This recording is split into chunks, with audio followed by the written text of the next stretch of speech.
Today we will discuss what is an ideal length for a sprint. When we talk about iterative and incremental approach and dividing the complete project into small parts, how do we decide like how much task we must complete within a week? Like, is there a parameter or like guideline, or how is it? So, as an organization, you decide the length of iteration. So, what Okay.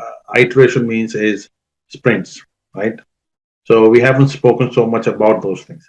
So, Mhm. work is done in a sprint.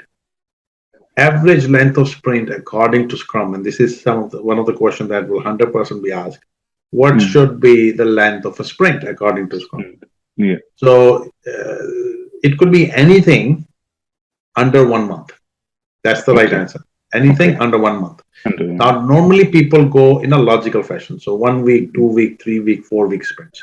mhm. But sprint can be 10 days also. Sprint could be Okay. 15 days also, Mhm. right? But in general, it must be under 1 month. So it is short enough that at the end of the sprint, there is something that is production ready. Wonderful. Whether you release it into production or not is not important. But whatever work you completed is ready to be released into production.